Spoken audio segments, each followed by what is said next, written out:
Next topic ਆਪਾਂ start ਕਰਨ ਲੱਗੇ ਹਾਂ, ਦੈਟ ਇਜ਼ ਟਰਾਂਸਪੀਰੇਸ਼ਨ। ਠੀਕ ਹੈ, ਟਰਾਂਸਪੀਰੇਸ਼ਨ ਦਾ ਮੀਨਿੰਗ ਕੀ ਹੁੰਦਾ, ਧਿਆਨ ਨਾਲ ਦੇਖੋ।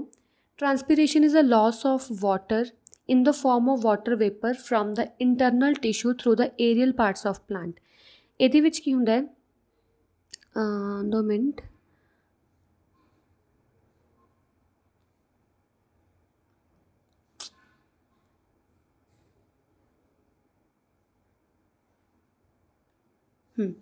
ਇਹਦੇ ਵਿੱਚ ਕੀ ਹੋਊਗਾ, ਮੰਨ ਲਓ ਕੋਈ ਵੀ ਇੱਕ ਪਲਾਂਟ ਹੈ, ਪਲਾਂਟ ਦੇ ਉੱਪਰ ਨਾ ਜਿਹੜੀਆਂ ਲੀਵਸ ਲੱਗੀਆਂ ਹੁੰਦੀਆਂ, ਲੀਵਸ ਦੇ ਵਿੱਚ ਜਿਹੜੇ ਵਾਟਰ ਡਰੋਪਲੇਟਸ ਇੱਦਾਂ ਇੱਦਾਂ ਪਏ ਹੁੰਦੇ ਆ।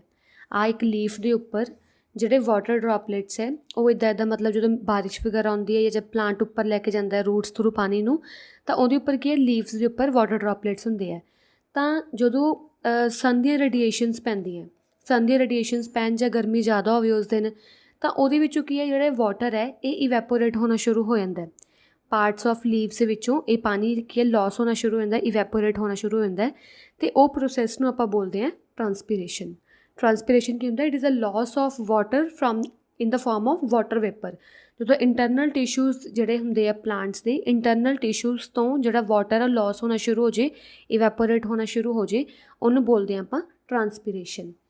Leaves provide large surface area and have stomata. Leaves ਦੇ ਵਿੱਚ ਕੀ ਹੁੰਦਾ, ਲੀਵਸ ਦੇ ਵਿੱਚ ਲਾਰਜ ਸਰਫੇਸ ਏਰੀਆ, ਕਾਫੀ ਲਾਰਜ ਲੀਵਸ ਹੁੰਦੇ ਆ, ਅਤੇ ਇਹਨਾਂ ਵਿੱਚ ਸਟੋਮੇਟਾ ਲੱਗੇ ਹੁੰਦੇ ਆ। ਸਟੋਮੇਟਾ ਕੀ ਕੰਮ ਕਰਦੇ ਆ, ਸਟੋਮੇਟਾ ਜੋ ਕਾਰਬਨ ਡਾਈਆਕਸਾਈਡ ਲੀਫ ਨੇ ਅੰਦਰ ਲੈ ਕੇ ਜਾਣੀ ਹੈ ਦਿਨ ਦੇ ਟਾਈਮ, ਅਤੇ ਆਕਸੀਜਨ ਬਾਹਰ ਛੱਡਣੀ ਹੈ, ਉਹ ਸਟੋਮੇਟਾ ਕੰਮ ਕਰਦੇ ਆ। ਠੀਕ ਹੈ, ਤਾਂ ਮੇਨਲੀ ਜਿਹੜੀ ਟਰਾਂਸਪੀਰੇਸ਼ਨ ਹੁੰਦੀ ਹੈ ਉਹ ਸਟੋਮੇਟਾ ਦੇ ਥਰੂ ਹੁੰਦੀ ਹੈ। ਮਤਲਬ ਸਟੋਮੇਟਾ ਨੇ ਕੀ ਕਰਨਾ ਹੈ, ਜੋ ਵੀ ਮਤਲਬ ਵਾਟਰ ਡਰੋਪਲੇਟਸ ਨੇ ਇਵੈਪੋਰੇਟ ਹੋਣਾ, ਸਟੋਮੇਟਾ ਥਰੂ ਹੋਣਾ।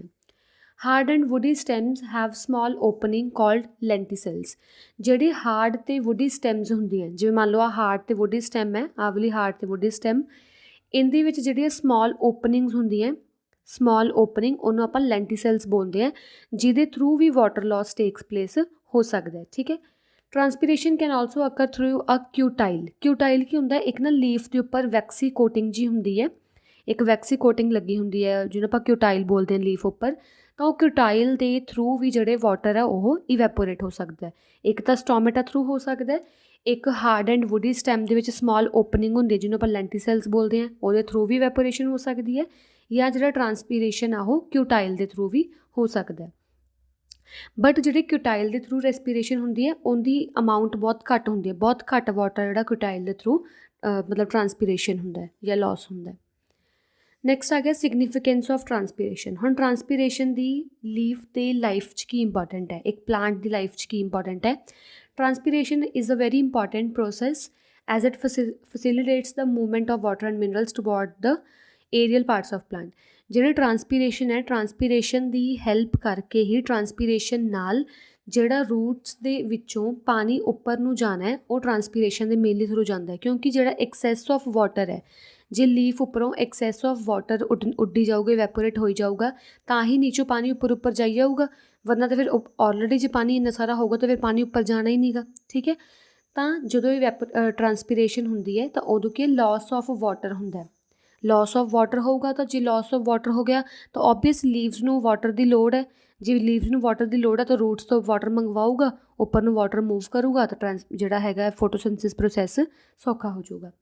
ਇਸੇ ਕਰਕੇ ਫਿਰ ਜਦੋਂ ਟਰਾਂਸਪੀਰੇਸ਼ਨ ਪ੍ਰੋਸੈਸ ਹੁੰਦਾ ਹੈ ਤਾਂ ਜਿਹੜਾ ਵਾਟਰ ਹੈ ਉਹ ਜ਼ਾਈਲਮ ਚੈਨਲਸ ਦੇ ਥਰੂ ਲੀਵਸ ਕੋਲ ਪਹੁੰਚਦਾ, ਬਾਅਦ 'ਚੋਂ ਵੇਨਸ ਆਫ ਦੀ ਲੀਵਸ ਤੱਕ ਪ੍ਰੋਪਰਲੀ ਪਹੁੰਚ ਕੇ ਉੱਥੇ ਜੋ ਵੀ ਫੋਟੋਸਿੰਥਸਿਸ ਪ੍ਰੋਸੈਸ ਹੋਣਾ ਹੋ ਜਾਂਦਾ। ਠੀਕ ਹੈ, when more and more water get conducted from xylem channels, the water column present under xylem under a suction force resulting upward movement of xylem।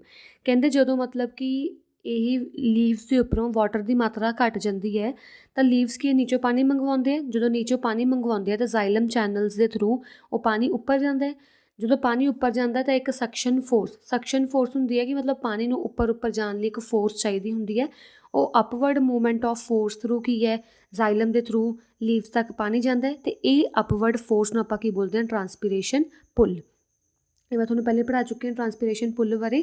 ਜਿਹੜੀ ਅਪਵਰਡ ਫੋਰਸ ਵਾਟਰ ਨੂੰ ਅਪਵਰਡ ਜਾਣ ਲਈ ਹੈਲਪਫੁਲ ਹੁੰਦੀ ਹੈ ਉਹ ਹੁੰਦੀ ਹੈ ਟਰਾਂਸਪੀਰੇਸ਼ਨ ਪੁੱਲ।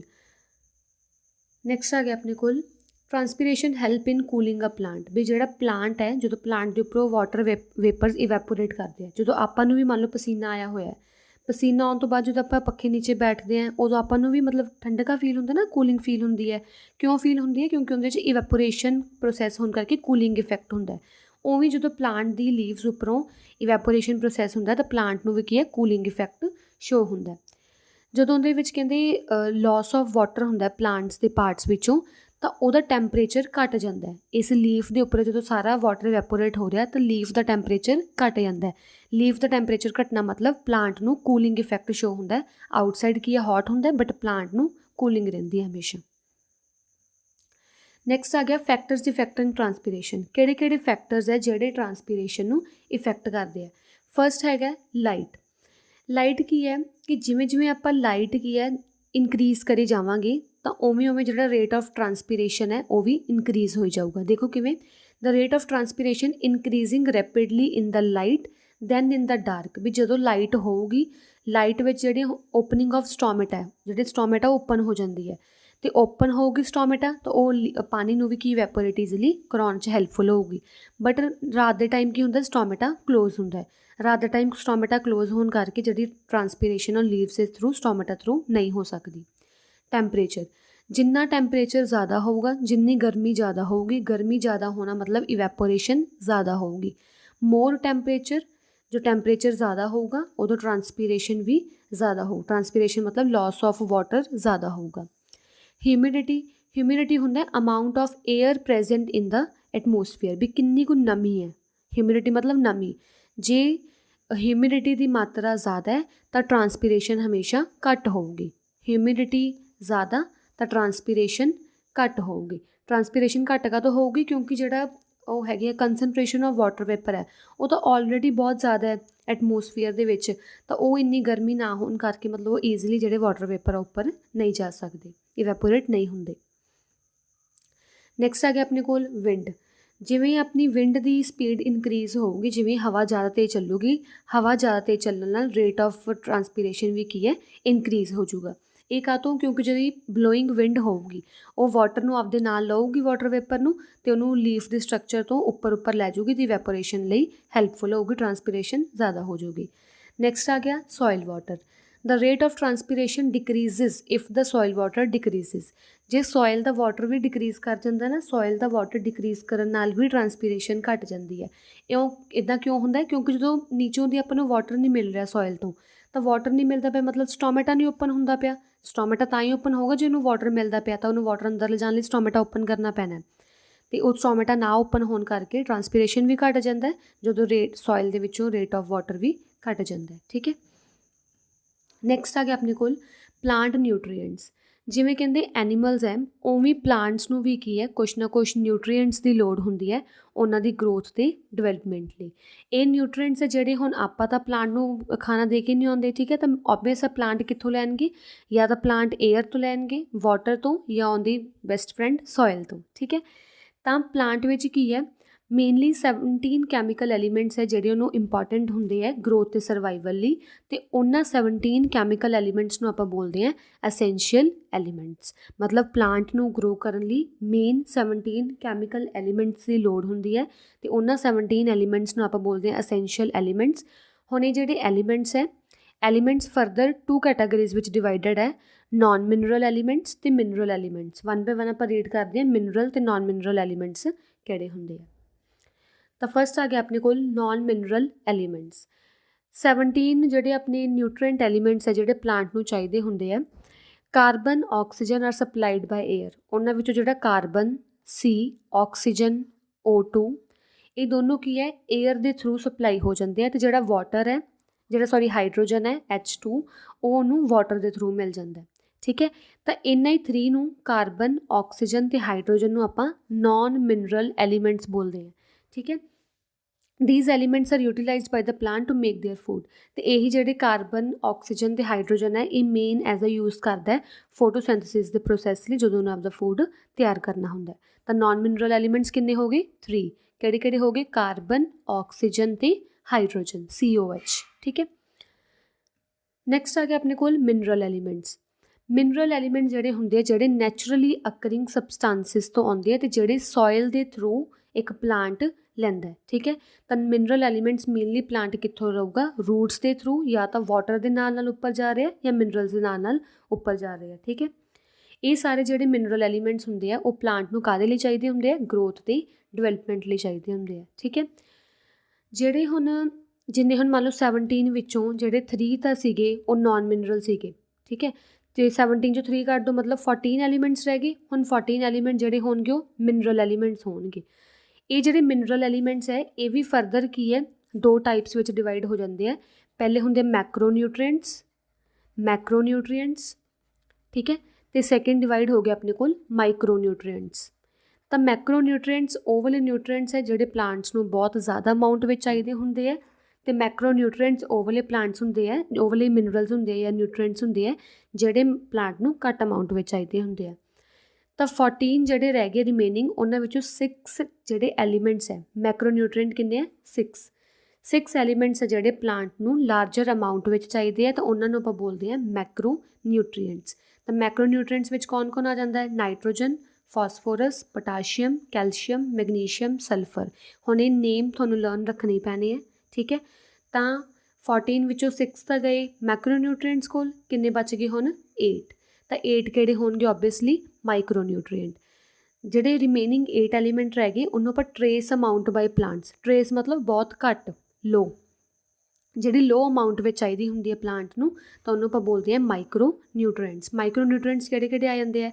Iron, manganese, boron, zinc, copper, molybdenum, nickel and chlorine.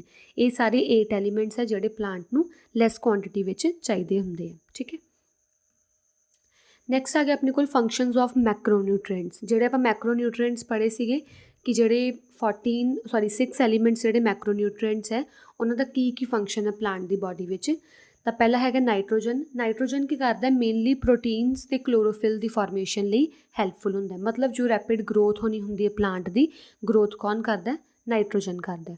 Phosphorus ਦਾ ਕੰਮ ਕੀ ਹੈ? ਫਾਸਫੋਰਸ ਫੋਟੋਸੈਂਥਸਿਸ ਅਤੇ ਪ੍ਰੋਪਰ ਪਲਾਂਟ ਮੈਚੂਰੇਸ਼ਨ, ਮਤਲਬ ਪਲਾਂਟ ਚੰਗੀ ਤਰ੍ਹਾਂ ਮੈਚਿਓਰ ਹੋ ਜੇ, ਵੱਡਾ ਹੋ ਜੇ, ਉਹਦੇ ਲਈ ਕੌਣ ਰਿਸਪੋਂਸੀਬਲ ਹੈ?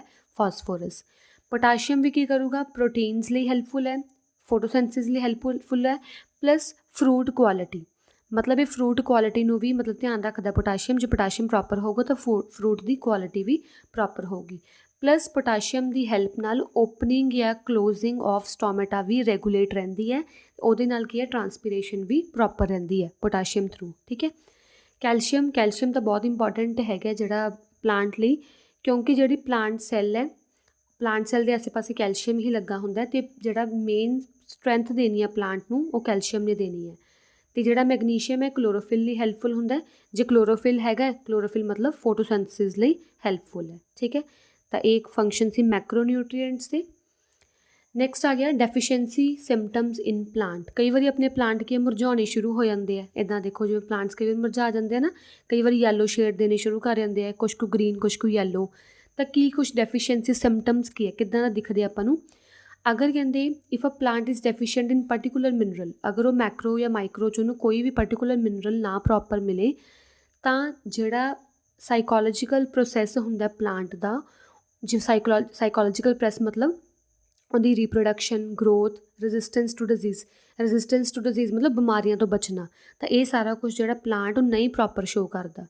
ਤਾਂ ਡੈਫੀਸ਼ੀਐਂਸੀ ਆਫ ਮਿਨਰਲਸ ਕਰਕੇ ਇਹ ਸਾਰੇ ਜਿਹੜੇ ਸਿੰਪਟਮਸ ਹੈ, ਰੀਪਰੋਡਕਸ਼ਨ ਨਹੀਂ ਹੁੰਦੀ ਪ੍ਰੋਪਰ, ਗਰੋਥ ਨਹੀਂ ਹੁੰਦੀ, ਰੈਜ਼ਿਸਟੈਂਸ ਟੂ ਡਿਜ਼ੀਜ਼ ਨਹੀਂ ਹੁੰਦੀ, ਇਹ ਸਾਰੇ ਸਿੰਪਟਮਸ ਕੀ ਹੈ ਪਲਾਂਟਸ ਨੂੰ ਹੁੰਦੇ ਆ। ਅਤੇ ਆਪਾਂ 1 by 1 ਕਾਮਨ ਡੈਫੀਸ਼ੀਐਂਸੀ ਸਿੰਪਟਮਸ ਵੀ ਪੜ੍ਹਨ ਲੱਗੇ ਪਲਾਂਟ ਵਿੱਚ ਕਿਹੜੇ ਹੁੰਦੇ ਆ। ਪਹਿਲਾ ਹੁੰਦਾ ਸਟਰਨਡ ਗਰੋਥ ਮਤਲਬ ਉਹਦੀ ਪ੍ਰੋਪਰ ਗਰੋਥ ਨਹੀਂ ਹੋ ਰਹੀ। ਇਹ ਕਾਹਦੇ ਕਰਕੇ ਨਹੀਂ ਹੋ ਰਹੀ? Nitrogen, potassium, phosphorus. ਅਗਰ ਪਲਾਂਟ ਵਿੱਚ 3 ਮਿਨਰਲਸ ਉਹਨੂੰ ਪ੍ਰੋਪਰਲੀ ਨਹੀਂ ਮਿਲਦੇ ਪਏ ਤਾਂ ਉਹਦੀ ਪ੍ਰੋਪਰ ਗਰੋਥ ਪਲਾਂਟ ਦੀ ਨਹੀਂ ਹੋਊਗੀ। ਠੀਕ ਹੈ, ਨੈਕਸਟ ਆ ਗਿਆ ਕਲੋਰੋਸਿਸ ਦਾ ਮਤਲਬ ਕੀ ਹੈ? ਜਿਹੜੀ ਯੈਲੋਇੰਗ ਆਫ ਲੀਫ ਹੋਣੀ ਸ਼ੁਰੂ ਹੋ ਜਾਂਦੀ ਹੈ। ਇੱਦਾਂ ਦੇਖੋ ਜਿਵੇਂ ਆਹ ਲੀਫ ਯੈਲੋ ਹੋਣਾ ਸ਼ੁਰੂ ਹੋ ਜਾਂਦਾ, ਮਤਲਬ ਉਹਨੂੰ ਕਿਹੜੀ ਬਿਮਾਰੀ ਹੈ? ਉਹਨੂੰ ਕੀ ਹੈ? ਉਹਦੀ ਕਲੋਰੋਸਿਸ ਹੈ। ਠੀਕ ਹੈ, ਇਹਦੇ ਵਿੱਚ ਕੀ ਹੁੰਦਾ? ਜਿਹੜੀ ਕਲੋਰੋਫਿਲ ਹੈ ਉਹਦੀ ਮਾਤਰਾ ਘੱਟ ਜਾਂਦੀ ਹੈ। ਜਦੋਂ ਲੋ ਲੈਵਲ ਆਫ ਕਲੋਰੋਫਿਲ ਹੋ ਜੇ ਨਾ, ਕਿੱਥੇ ਤਾਂ ਪਲਾਂਟ ਨੇ ਦੇਖੋ ਗ੍ਰੀਨ ਰਹਿਣਾ ਸੀ, ਕਿੱਥੇ ਹੁਣ ਕੁਛ ਵਿੱਚ ਯੈਲੋ ਰਹਿਣ ਲੱਗ ਗਿਆ। ਤਾਂ ਜਦੋਂ ਕਲੋਰੋਫਿਲ ਦੀ ਮਾਤਰਾ ਘੱਟ ਜੇ ਪਲਾਂਟ ਦੀ, ਉਹਦੀ ਲੀਫ ਦੀ ਸਟਰਕਚਰ ਵਿੱਚ, ਉਹਨੂੰ ਆਪਾਂ ਕਲੋਰੋਸਿਸ ਬੋਲਦੇ ਹਾਂ। ਇਹ ਕਾਹਦੇ ਕਰਕੇ ਹੁੰਦੀ ਹੈ? ਨਾਈਟ੍ਰੋਜਨ ਨਾ ਮਿਲੇ, ਪੋਟਾਸ਼ੀਅਮ ਨਾ ਮਿਲੇ, ਆਇਰਨ, ਮੈਂਗਨੀਜ਼, ਮੈਗਨੀਸ਼ੀਅਮ, ਅਗਰ ਇਹ ਸਾਰੇ ਐਲੀਮੈਂਟਸ ਨਾ ਮਿਲਣ ਤਾਂ ਉਹਨੂੰ ਮਤਲਬ ਕਿ ਲੋ ਲੈਵਲ ਹੋਣ ਲੱਗ ਜਾਂਦਾ ਹੁੰਦਾ ਕਲੋਰੋਫਿਲ ਦਾ। ਨੈਕਸਟ ਆ ਗਿਆ ਨਾਈਕਰੋਸਿਸ ਔਰ ਡੈਥ ਆਫ ਟਿਸ਼ੂਜ਼। ਕਈ ਵਾਰੀ ਕੀ ਹੈ ਜਿਹੜੇ ਟਿਸ਼ੂਜ਼ ਹੁੰਦੇ ਆ ਪਲਾਂਟ ਦੇ ਉਹਨਾਂ ਦੀ ਡੈਥ ਹੋਣੀ ਸ਼ੁਰੂ ਹੋ ਜਾਂਦੀ ਹੈ, ਉਹਨੂੰ ਆਪਾਂ ਨਾਈਕਰੋਸਿਸ ਵੀ ਬੋਲਦੇ ਹਾਂ। ਇਹ ਕਾਹਦੇ ਕਰਕੇ ਹੁੰਦੀ ਹੈ? ਪੋਟਾਸ਼ੀਅਮ, ਕੈਲਸ਼ੀਅਮ ਅਤੇ ਮੈਗਨੀਸ਼ੀਅਮ ਕਰਕੇ। ਪਲੀਜ਼ ਐਲੀਮੈਂਟਸ ਦੇ ਨੇਮ ਤੁਹਾਨੂੰ ਲਰਨ ਰੱਖਣੇ ਹੀ ਪੈਣੇ ਆ, ਠੀਕ ਹੈ। ਲੀਫ ਮੋਟਲਿੰਗ, ਲੀਫ ਮੋਟਲਿੰਗ ਮਤਲਬ ਕਿ ਲੀਫ ਟੇਢਾ ਮੇਢਾ ਜਿਹਾ ਗਰੋ ਹੋਣਾ ਸ਼ੁਰੂ ਹੋ ਜਾਂਦਾ ਹੈ ਥੋੜ੍ਹਾ ਜਿਹਾ, ਜਿਵੇਂ ਆ ਦੇਖੋ ਇੱਦਾਂ, ਮਤਲਬ ਕਿ ਡਿਫਰੈਂਟ ਸ਼ੇਪ 'ਤੇ ਦੇਣਾ ਸ਼ੁਰੂ ਹੋ ਜਾਂਦਾ। ਤਾਂ ਇਹਦੇ ਵਿੱਚ ਕੀ ਹੈ, ਕਾਹਦੇ ਕਰਕੇ ਹੁੰਦਾ? ਜ਼ਿੰਕ ਕਰਕੇ। ਮਤਲਬ ਉਹਦਾ ਸਾਈਜ਼ ਰਿਡਿਊਸ ਹੋ ਜਾਂਦਾ ਹੈ, ਕਈ ਵਾਰ ਪਾਰਸ਼ੀਅਲ ਕਲੋਰੋਸਿਸ ਆ ਜਾਂਦੀ ਹੈ। ਤਾਂ ਇਹਨੂੰ ਆਪਾਂ ਸਾਰਿਆਂ ਨੂੰ ਬੋਲਦੇ ਹਾਂ ਲੀਫ ਮੋਟਲਿੰਗ, ਅਤੇ ਇਹ ਕਾਹਦੇ ਕਰਕੇ ਹੁੰਦੀ ਹੈ? ਜ਼ਿੰਕ ਦੀ ਡੈਫੀਸ਼ੀਐਂਸੀ ਕਰਕੇ।